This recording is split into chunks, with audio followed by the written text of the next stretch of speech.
Le Japon est depuis longtemps reconnu comme un leader mondial, surpassant constamment les attentes avec ses progrès impressionnants dans de nombreux domaines. Sa richesse culturelle remonte à des siècles, influençant le monde moderne de multiples façons. Des saveurs irrésistibles du sushi et du ramen au vu, à couper le souffle du mont Fuji et des temples anciens de Kyoto, le Japon offre une expérience unique à chaque voyageur. Mais ce qui rend vraiment ce pays exceptionnel, c'est sa capacité unique à combiner tradition et innovation de pointe, notamment dans les domaines du divertissement et de la technologie. Le Japon s'est forgé une réputation extraordinaire au fil des ans, en restant fidèle à ses coutumes ancestrales tout en étant à la pointe des avancées technologiques et des tendances de la pop culture. Alors, qu'est-ce qui rend le Japon si spécial? Examinons quelques-uns des aspects remarquables qui rendent ce pays si captivant.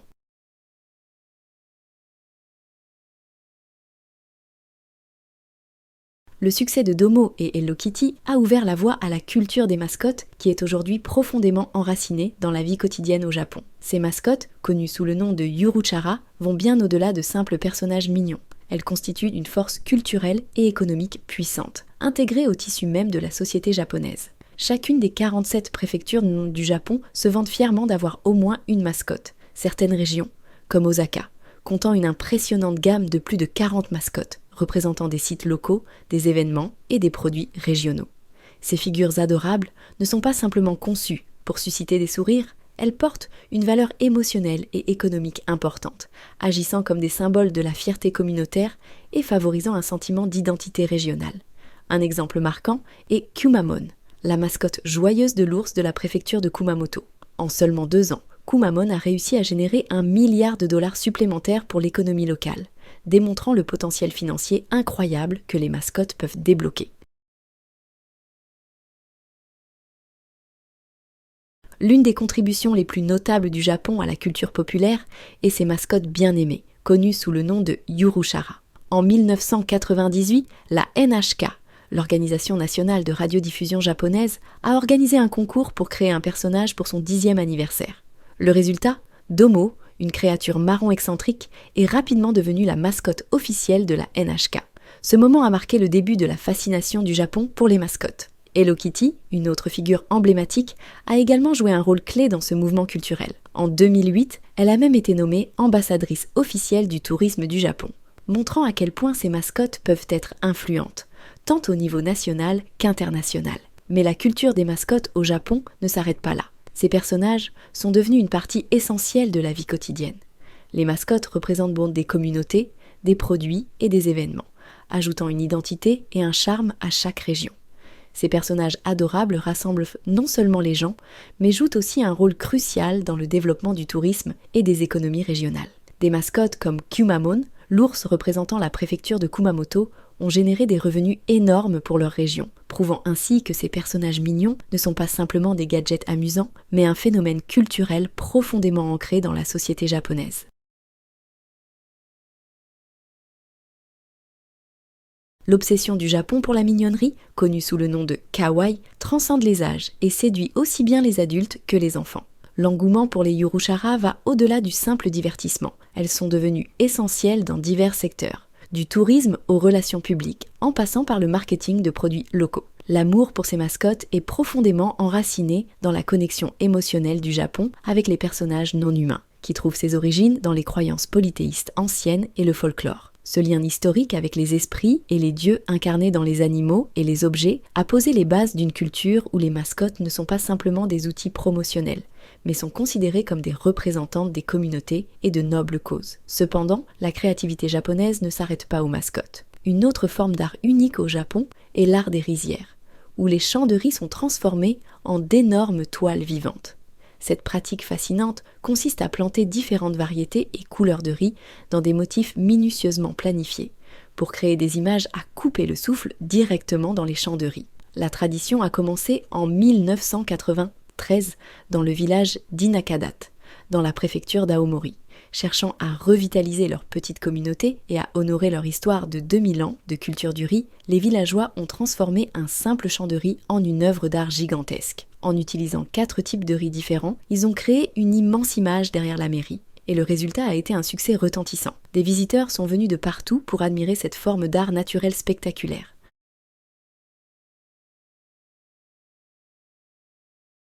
Pour permettre aux visiteurs de mieux admirer les œuvres, une plateforme d'observation spéciale a été construite, permettant aux gens d'apprécier l'ampleur des dessins.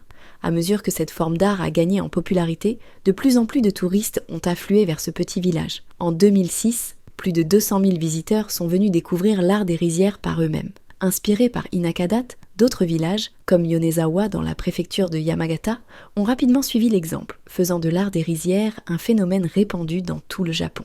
Au fil des ans, les dessins sont devenus de plus en plus complexes et variés, représentant tout, de la Mona Lisa de Léonard de Vinci à des peintures traditionnelles japonaises, en passant par des personnages de Star Wars et des créatures mythiques, comme le Yamata no Orochi. Chaque année, les habitants d'Inakadat se réunissent en avril pour choisir un design, planifier la plantation et tracer les détails avec précision à l'aide d'ordinateurs. Tout le processus est un véritable effort communautaire, mettant en lumière le dévouement du village à cette forme d'art unique. Cependant, l'art n'a pas été sans controverse. En 2008, un projet visant à inclure des logos publicitaires dans l'œuvre a suscité une vive opposition de la part des villageois, et les logos ont été retirés. Malgré la controverse, l'art des rizières reste un témoignage de la créativité japonaise, de l'esprit communautaire et du lien profond entre les gens et leurs racines agricoles. Si vous vous trouvez un jour au Japon, pendant la saison de la culture du riz, assurez-vous de visiter l'un de ces champs de rizières pour découvrir cette forme d'art extraordinaire. C'est un moyen spectaculaire de voir la fusion de la créativité et de la tradition dans les campagnes japonaises. Que pensez-vous de l'idée de transformer un simple champ de riz en une immense œuvre d'art visible du ciel ? Aimeriez-vous visiter pour voir l'un de ces dessins complexes en personne ? Faites-le nous savoir dans les commentaires ci-dessous. En plus de la créativité débordante du Japon, le pays est également connu pour ses love hotels, ou rabuo, qui sont une partie ludique et unique de sa culture. Ces hôtels, conçus principalement pour les couples cherchant à séjourner pour de courtes périodes, ont émergé dans les années 1960 et sont depuis devenus une caractéristique notable du paysage urbain japonais. Ce qui les distingue, c'est l'accent mis sur la discrétion, offrant des fonctionnalités telles que des enregistrements anonymes, des chambres à thème et des équipements ultra-modernes. Les Love Hotels accueillent en divers types de clients, des couples à la recherche d'une escapade romantique aux touristes curieux, offrant un refuge privé dans un pays où l'espace personnel est souvent limité. La culture des Love Hotels reflète l'accent que le Japon met sur la discrétion et la confidentialité en alliant praticité et amusement. Bien que des concepts similaires existent ailleurs, le Japon va plus loin en termes de créativité, de commodité et d'acceptation sociale généralisée. Des chambres conçus comme des stations spatiales au thème de jungle tropicale, ces hôtels offrent des expériences aussi uniques qu'imaginatives. Tout aussi intrigants sont les hôtels capsules du Japon, offrant des hébergements abordables dans de petites capsules cosy de la taille d'un lit simple, équipés d'essentiels tels qu'une télévision, la climatisation et des prises de courant. Ces capsules sont empilées les unes sur les autres, avec des échelles ou des marches pour accéder au niveau supérieur. Pour préserver l'intimité, chaque capsule peut être fermée par un rideau ou une porte. Et des installations partagées comme les douches, les toilettes et le Wi-Fi gratuit sont à disposition. Certains hôtels capsules offrent même des extras comme des saunas ou des piscines, ce qui en fait une option amusante et abordable pour les voyageurs.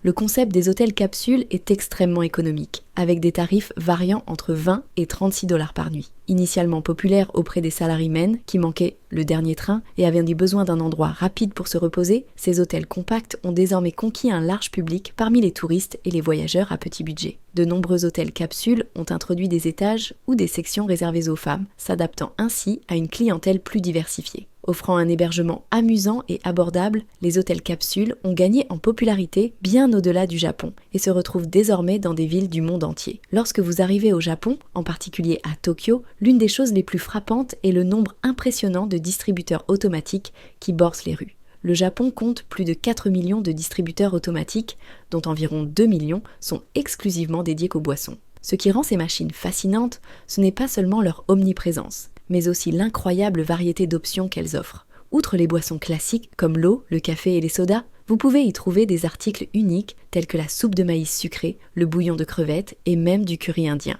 En hiver, de nombreuses machines proposent des boissons chaudes et des soupes, idéales pour se réchauffer par temps froid. Cependant, les boissons ne sont pas les seuls articles disponibles dans ces machines. Beaucoup proposent également des snacks, du ramen surgelé, des gyoza et des fruits frais comme des bananes et des tranches de pommes. Récemment, les distributeurs combinant à la fois des snacks et des boissons sont devenus de plus en plus populaires, créant une halte tout en un pour les clients. Vous pouvez même trouver des machines vendant des cigarettes et des boissons alcoolisées, reflétant les taux de tabagisme relativement élevés au Japon. Curieusement, malgré les réglementations strictes du Japon concernant la consommation d'alcool et de tabac par les mineurs, de nombreuses machines vendant ces produits manquent de mesures strictes de vérification de l'âge. Les distributeurs automatiques sont un parfait reflet de l'esprit innovant du Japon, offrant commodité à presque chaque coin de rue. Que vous soyez en pleine ville animée ou dans la campagne, ces machines sont partout, vous permettant de prendre rapidement une collation ou une boisson lorsque vous en avez besoin. Elles capturent parfaitement l'approche visionnaire du Japon pour simplifier la vie quotidienne et garantir que la commodité soit toujours à portée de main, tant pour les habitants que pour les visiteurs. Une autre tendance culturelle unique au Japon est l'incroyable popularité des barres de chocolat Kit Kat. Depuis leur lancement au Japon en 1973, les Kit Kat sont devenus un phénomène national, avec plus de 300 saveurs distinctes introduites au fil des ans. Beaucoup de ces saveurs sont exclusives au Japon, allant du thé vert au wasabi en passant par le saké. L'introduction de ces saveurs en édition limitée a fait des Kit Kats un souvenir de choix pour les touristes et les locaux. L'une des raisons clés de la popularité des Kit Kats au Japon est l'expression Kitokatsu, qui se traduit par « tu réussiras sûrement ». Ce jeu de mots astucieux a fait des Kit Kats un porte-bonheur populaire, notamment pour les étudiants pendant les périodes d'examen. Nestlé Japon a même collaboré avec la Poste japonaise pour vendre des Kit Kats dans les bureaux de poste, consolidant ainsi leur statut d'icône culturelle. Les éditions limitées de stands de certaines saveurs ont ajouté à l'excitation, en faisant une friandise incontournable pour les visiteurs au Japon. Une autre innovation intéressante dans la culture du divertissement au Japon est le karaoké silencieux. Contrairement au karaoké traditionnel où vous chantez à voix haute pour un public ou dans des salles privées, le karaoké silencieux consiste à chanter dans un micro qui coupe votre voix pour les autres autour de vous. Vous vous entendez à travers un casque, ce qui vous permet de profiter de l'expérience sans déranger les autres. Ce concept novateur est né en réponse à l'environnement urbain dense du Japon, où le bruit peut être un problème. C'est aussi idéal pour ceux qui pourraient être timides ou nerveux à l'idée de chanter devant les autres, offrant un moyen plus privé et détendu de profiter du karaoké.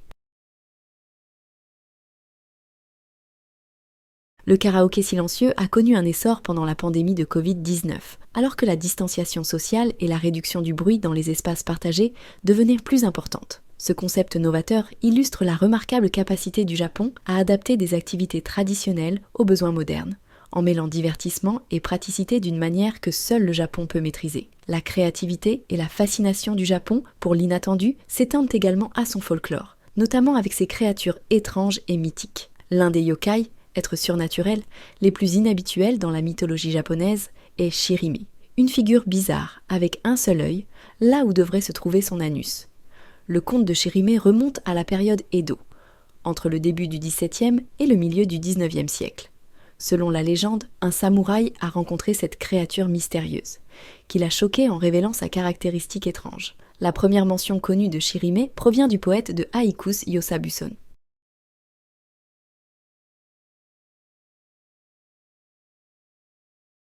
Bien que Shirime ne soit pas très connu en dehors du Japon, il apparaît encore dans la culture pop japonaise moderne. Le caractère grotesque mais amusant de cette créature illustre le mélange unique d'horreur et d'humour que l'on trouve dans de nombreuses histoires de fantômes japonaises traditionnelles.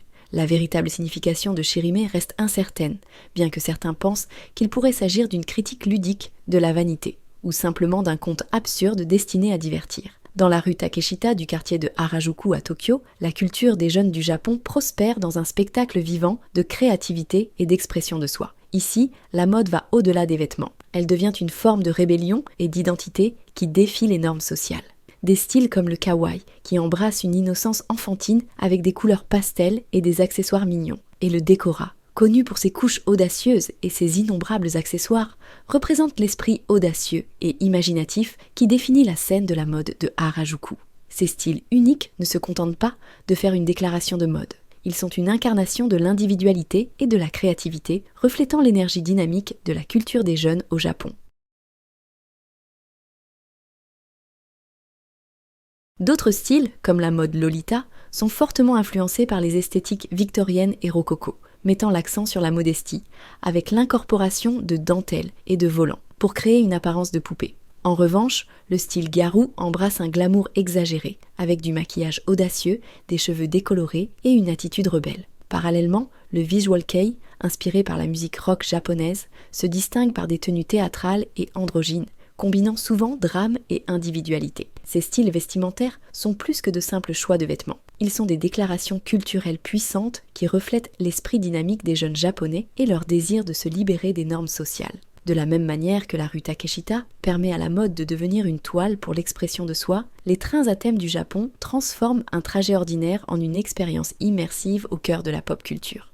Des trains comme le Shinkansen Hello Kitty et le train Pokémon With You donnent vie à des personnages emblématiques, transformant un voyage régulier en une aventure remplie de nostalgie et de divertissement. Qu'il s'agisse de présenter des animes célèbres, des spécialités régionales populaires ou des mascottes emblématiques, ces trains offrent une manière unique et mémorable de découvrir la riche culture japonaise.